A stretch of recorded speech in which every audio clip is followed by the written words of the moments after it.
அன்புள்ள மரபம் என்ற தலைப்பில் நடைபெறக்கூடிய இந்த விழாவினை ஏற்பாடு செய்து இந்த இணைய நிகழ்ச்சியில என்னையும் பங்கேற்க வாய்ப்பை தந்து இன்றைக்கு உங்கள் முன்னால் என்னை நிறுத்தி வைத்திருக்கக்கூடிய மக்கள் நீதி மையத்தினுடைய தலைவர்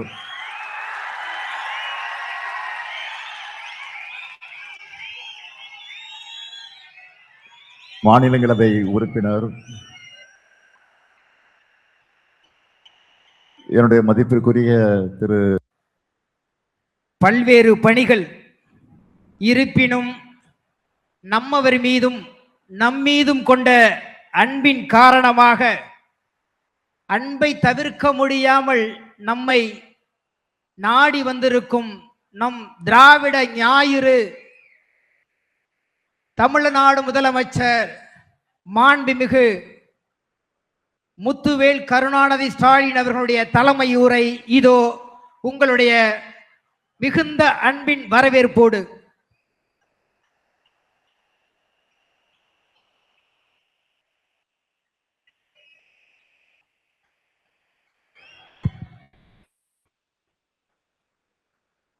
அன்புள்ள மரபம் என்ற தலைப்பில் நடைபெறக்கூடிய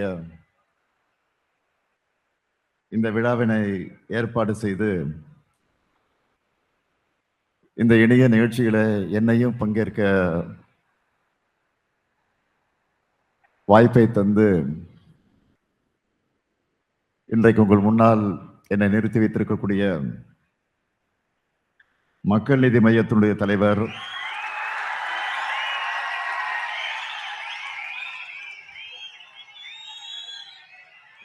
மாநிலங்களவை உறுப்பினர்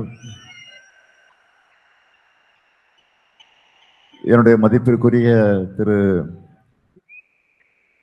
கலைஞானி கமலஹாசன் அவர்களை,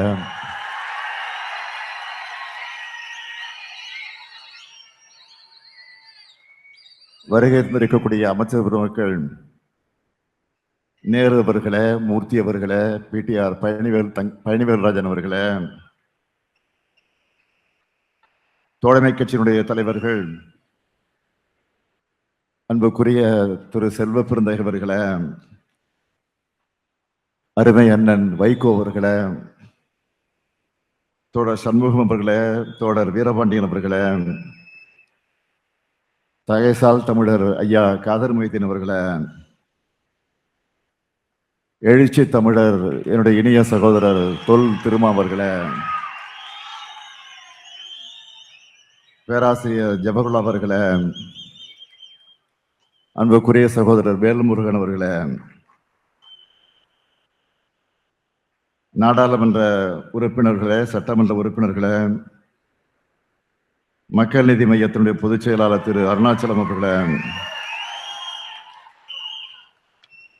துணைத் தலைவர்கள் மௌரியா அவர்களே, திரு தங்கவேல் அவர்களே,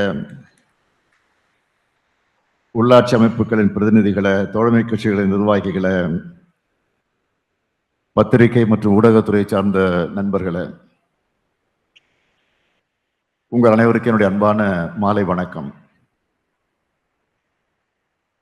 மக்கள் நீதி மையத்தினுடைய தலைவரும் கலைஞானியுமான என்னுடைய அருமை சகோதரர் கமலஹாசன் அவர்கள்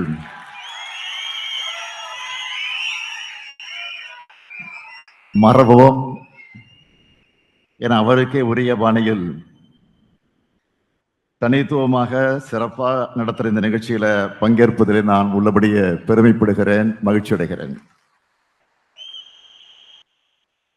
இன்று காலையிலிருந்து 5-6 நிகழ்ச்சிகள், அரசு நிகழ்ச்சிகள், மாலையில ஒரு மிகப்பெரிய தேர்தல் களத்திலே பணியாற்றக்கூடிய பாகமுகவர்களின் மாநாடு, அதை தொடர்ந்து இந்த நிகழ்வு. நம்முடைய சகோதரர் கமலஹாசன் அவருடைய அழைப்பை நான் மறுக்க முடியுமா?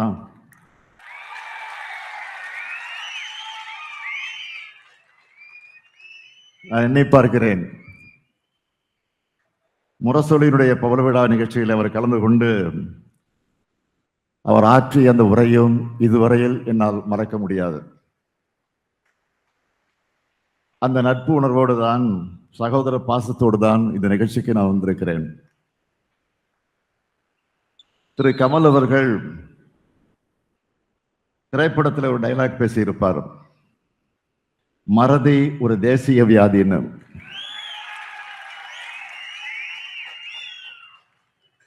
அதுபோல காந்தியடிகளையும் மக்கள் மறந்துவிடக்கூடாதுன்னு தான்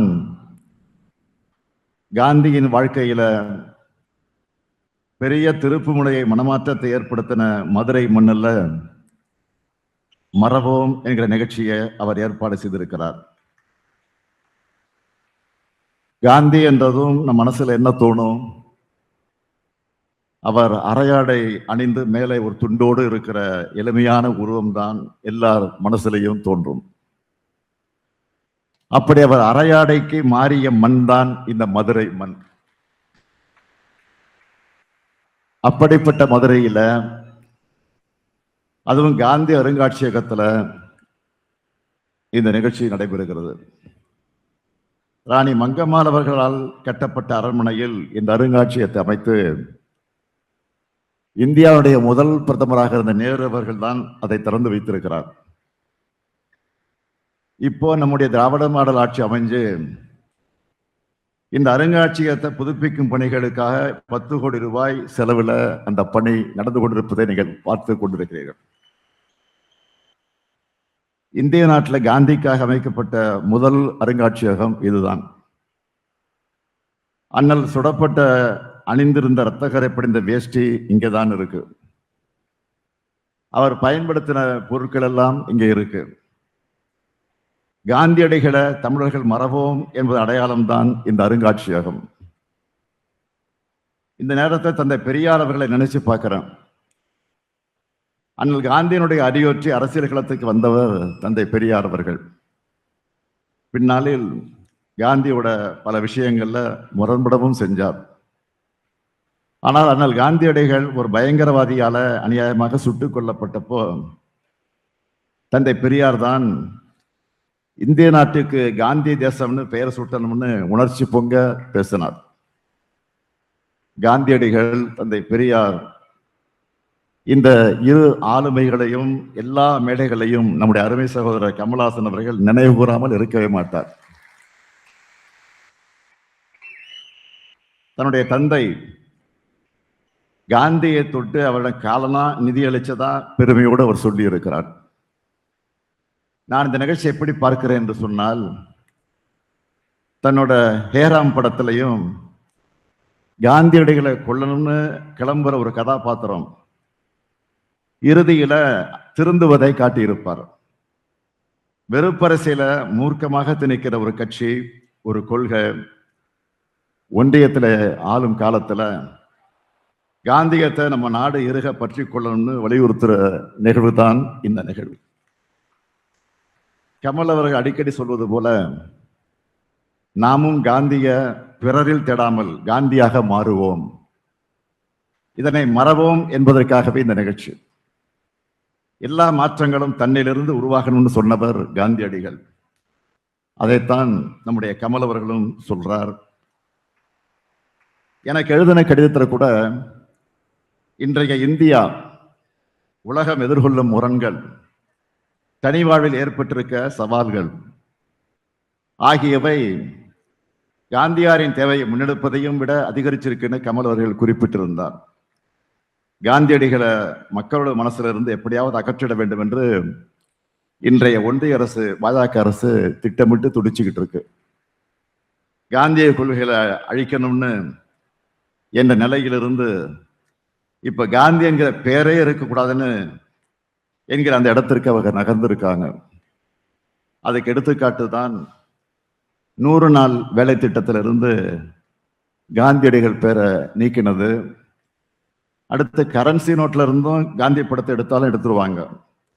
என்னை பொறுத்த வரைக்கும் ஒற்றைத்துவத்துக்கு எதிரானவர் காந்தி. இந்து முஸ்லிம் ஒற்றுமை அடையாளம் காந்தி. மத நல்லிணக்கத்துக்கான மகத்தான மந்திரம் காந்தி. இந்தியா அனைவருக்குமான நாடு என்ற கருத்தியல் தான் காந்தி. நான் கொல்லப்பட்டாலும் கூட ராம், ரஹீம் என்கிற பெயர்கள் அடிக்கடி உச்சரிப்பதை விடமாட்டேன். இரண்டும் ஒரே கடவுளின் பெயர்கள் என்று சொன்னவர் காந்தி. இதனால்தான் மதத்தை வச்சு அரசியல் பிழைப்பு நடத்துகிற அற்பர்களுக்கு காந்திய பிடிக்கிறது இல்லை. அண்மையில் பாஜகவை சேர்ந்த ஒரு முதலமைச்சரை முஸ்லிம்களுக்கு எதிராக வன்முறையை தூண்டுறதை பார்த்திருப்பீங்க. இதை சொல்லவே நமக்கு வெட்கமா இருக்கு. ஆனா எந்த வெட்கமும் இல்லாம இப்படியான செயல்களில் அவங்க ஈடுபடுறாங்க. சமூக ரீதியா, கல்வி ரீதியா பிற்படுத்தப்பட்ட முஸ்லிம்களுக்கு இடஒதுக்கீடு கூட இருக்கக்கூடாதுன்னு நினைக்கிறாங்க. கிறிஸ்துமஸ் அன்னைக்கு கிறிஸ்துவர்கள் மேல தாக்குதல் நடத்துறாங்க. மாற்றுத்திறனாளி என்று கூட பார்க்காமல் சிறுமி மேல தாக்குதல் நடத்துறாங்க. தமிழ்நாட்டில் இப்படியான சம்பவங்கள் அரங்கேற்ற வேண்டும் என்று வெறி பிடிச்சு அலையிறாங்க. நம்ம அரசும் உங்களை போன்ற தோழமை கட்சிகளும் இருக்கும் வரை அதை நாங்கள் நடக்க விடவே மாட்டோம். மண்டோ என்ற புகழ்பெற்ற எழுத்தாளர் இந்தியா பாகிஸ்தான் பிரிவினையும் போது நடந்த வன்முறையை பார்த்து என்ன சொன்னார் தெரியுமா? முட்டாள்களே, லட்சம் முஸ்லிம்கள் கொல்லப்பட்டனர், லட்சம் இந்துக்கள் கொல்லப்பட்டனர் எழுதாதீங்க, 2 லட்சம் மனிதர்கள் கொல்லப்பட்டனர் என்று எழுதுங்கள்னு மனம் விரும்பி சொன்னார். அவர் சொன்னது சரிதான். மதம் பிடிக்காம மக்களை பக்குவப்படுத்துவதுதான் மதங்களின் வேலை. மதவெறி புகுந்தா முதல்ல சாகிறது மனிதம்தான். இதை நல்லா உணர்ந்திருக்கிற காரணத்தால் தான் வெறுப்பை புறந்தள்ளி தமிழ்நாடு வளர்ச்சி பாதையில் போகுது. மனிதத்தையும் மனிதர்களையும் அழித்து ஆட்சியை பிடிக்க நினைக்கிற பாஜகவின் பிடியில தமிழ்நாடு சிக்கக்கூடாது. இதுக்காகத்தான் சொல்றேன், இந்த தேர்தல் தமிழ்நாடு வர்சஸ் என்டிஏ, அதில் தமிழ்நாடு வெல்லும். பாஜக வெறுப்பு என்ஜின்கள் தமிழ்நாட்டுக்கு தேவையே இல்லை.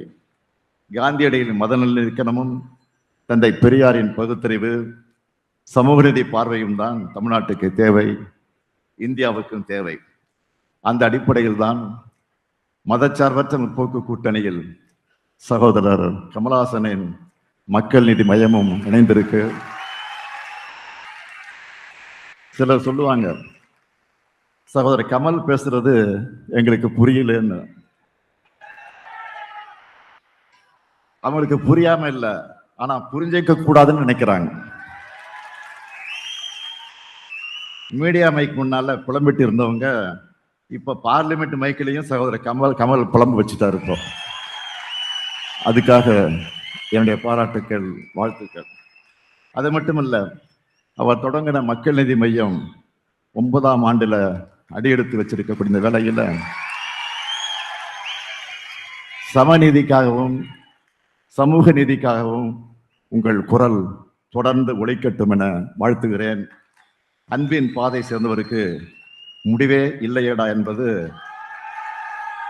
சகோதரர் கமலினுடைய பாடல் வரி. அது அப்படி அன்பின் பாதையை வலியுறுத்திய காந்தியை மறவோம், காந்தியின் கொள்கைகளை காக்க வெல்வோம் ஒன்றாக.